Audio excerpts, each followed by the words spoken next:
too often that the PlayStation Vita finds itself the focus of consecutive reviews on our channel, but it's finally getting some noteworthy releases as its freshman year draws to a close. Sonic and All-Stars Racing Transformed saw a release not too long ago on PlayStation 3 and Xbox 360 and was well received for its simultaneous depth and accessibility. Now having been ported to the PlayStation Vita, does the game still pack the charisma and charm of its more powerful brothers? Be sure to watch the review to find out.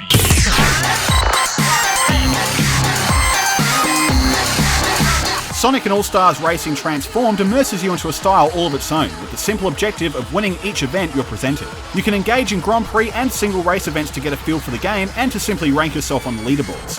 Career mode tournaments provide the bulk of the experience, pitting you against AI opponents in a series of races, minigames and various escalating challenges, and along the way you'll earn star ratings based on the stage's difficulty through a leaded class system.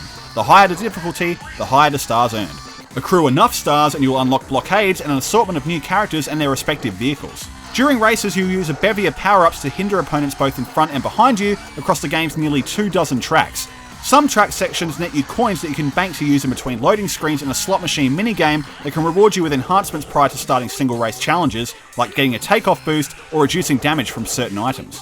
The nature of the levels dynamically changes as you complete each circuit and will switch between land, sea and air seemingly at will, and being thrust into each mode of transit varies between jarring and pleasantly unexpected.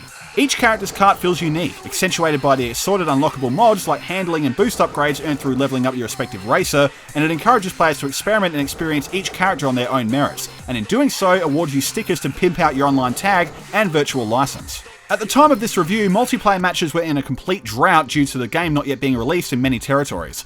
I wasn't able to connect to any other players despite the matchmaking servers being active, but if its console counterparts are any indication, the gameplay will likely veer towards the fast and frantic, though just how network performance holds up is still a point of speculation. All-Stars Racing presentation is on the whole a terrific example of the Vita's power. The visual sheen matches the console versions apart from some dumbed-down surface textures and slightly cubic character models, and the sound design is top-notch across the board. Some minor slowdown rears its ugly head in some of the game's busier tracks, and one notable freeze after finishing a race did crop up. Overall, it's a smooth playing experience, with the lush, vibrant level design packing in arguably more flamboyance and saturation than the console versions. But you'll most likely find yourself enjoying the clever interpretations of many iconic Sega landmarks.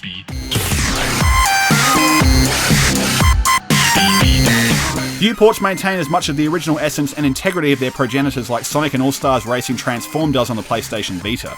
The breadth, challenge and visual charm remain intact, and though multiplayer remains a mystery for the time being, All-Stars is brimming with more than enough content to keep you invested without the need to bother. If you have a Vita or are a fan of the console versions in any capacity, you owe it to yourself to play this game.